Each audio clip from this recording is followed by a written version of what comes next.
What is going on, guys? It is Bucky, and welcome to your fourth lesson or tutorial in how to build a stock market analyzer program in the Java language.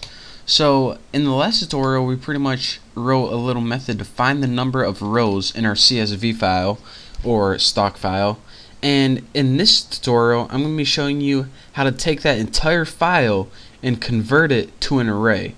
Now we can't really use the data right from the file, so that's why we need to convert it to an array.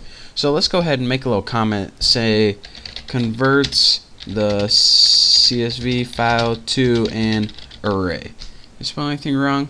Probably, but. And now we can go ahead, and this is just a little comment to tell me what my method is about to do. So let's go ahead and make that method right now. Public void, I'm going to name it convert to array. That way I know what it does. Pretty cool, huh? So in this method I'm going to convert that CSV file to an array, so let's go ahead and get started.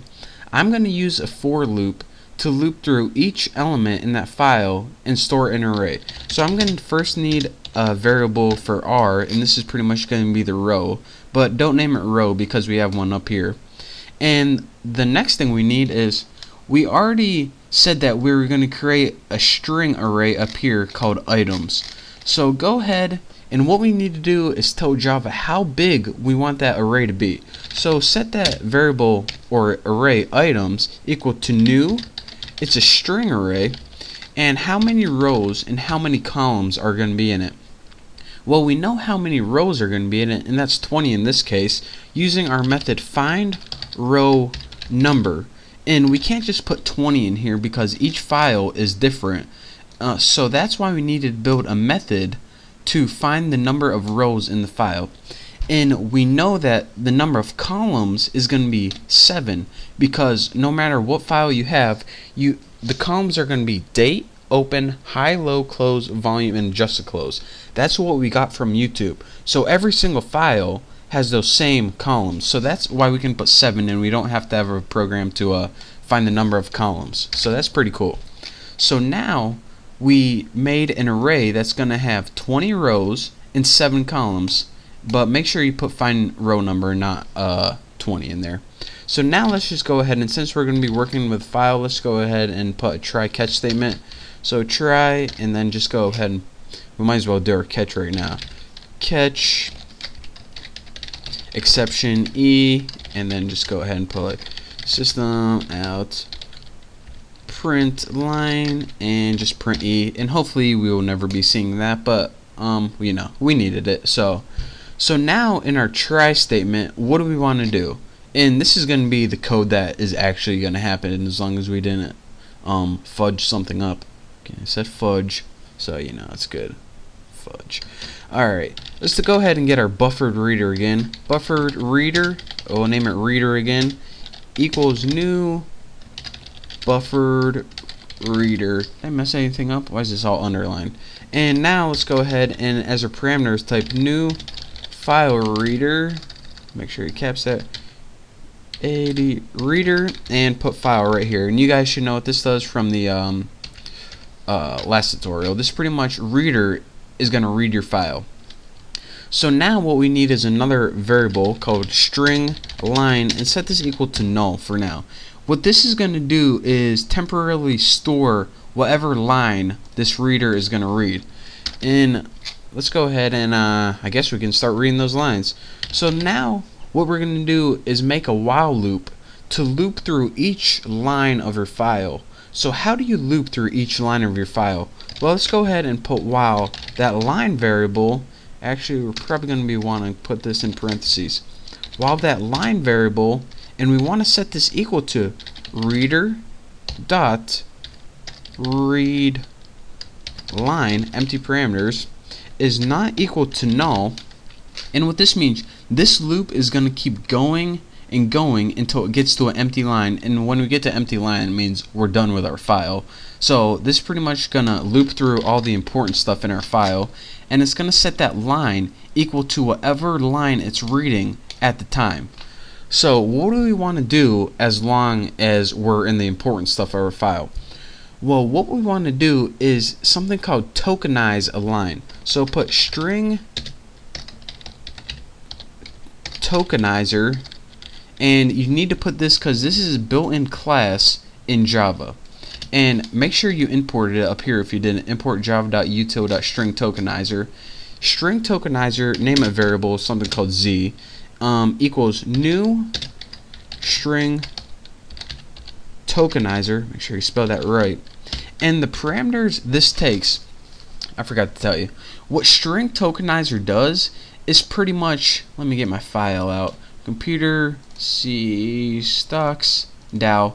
What this is going to do is go through each one of these lines and break up this data into little chunks depending on the information we're given. So we want to break it up in chunks depending on where the comma is. So we want this a chunk, and once we get to this comma, separate it, and then we want this a chunk, the comma separates it, and have this a chunk. So in order to tell what chunks we want as data, it takes two things. The first one, what line are we going to be reading, and the line is going to be equal to read line. And the next thing, what do we want to separate it by? And since we have a comma separated file, let's just go ahead and put comma as a string. Whatever you put in here, that's what it's going to look like for the separator. So if you have a file separated by colons, put that. But since ours separated by commas, just go ahead and put that. So now what it's going to do is take each line and break it up into chunks depending where that comma is. So in each of those chunks is called a token. So now we can take these tokens and set them to the elements in our array. So now let's just go ahead and put another while loop and write z, while string tokenizer has more tokens right there. And this pretty much means, alright, by the time as it's running through the line, I mean, we don't have to run this after the line is done. We only want to do it as it has more stuff to go through. While it has more tokens, what do we want to do? Make sure I got my parentheses right there. Well, what we want to do is make a for loop to loop through the columns pretty much. So int c, I'll put c for columns, equals 0. And again, we need a for loop to loop through 7 times since our column has 7. Put c is less than 7. And remember, this is never going to reach 7. This is pretty much, well, let me finish this right here before I start talking. C++. What this is going to do is for every row, it's going to find the value of c 0, 1, 2, 3, 4, 5, 6. And remember, since arrays start with 0, that's why we're starting with 0 and going with 6. So 0 to 6 is actually 7 elements, and that's how many columns we have. And what do we want to do? Just take items and set the R, C. So the very first thing it's going to do is 0, 0, 0, 1, 0, 2, 0, 3, 0, 4, 0, 5, 0, 6. And then it's going to go to the next line. 1, 0, 2, 1, or excuse me, 1, 0, 1, 1, 1, 2, 1, 3. Then the next line. 2, 0, 2, 1, 2, 2, 2, 3.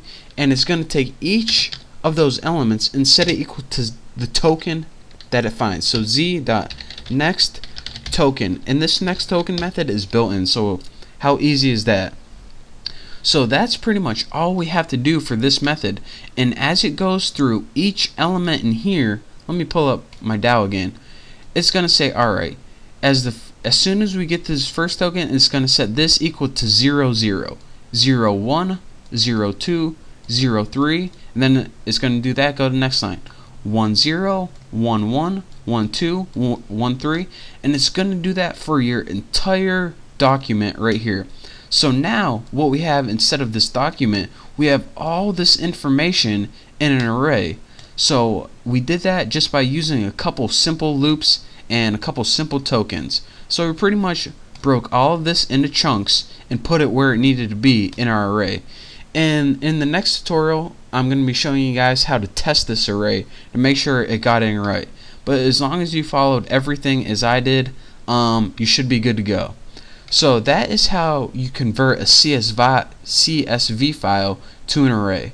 So thank you guys for watching. Don't forget to do this. It's a very important step. Oh, and one last thing you need to do after this for loop, take your row and increment it by 1. So that way it loops through a different row each time. And, well, that was important. But anyways, thank you guys for watching. Don't forget to subscribe, and I'll see you next time.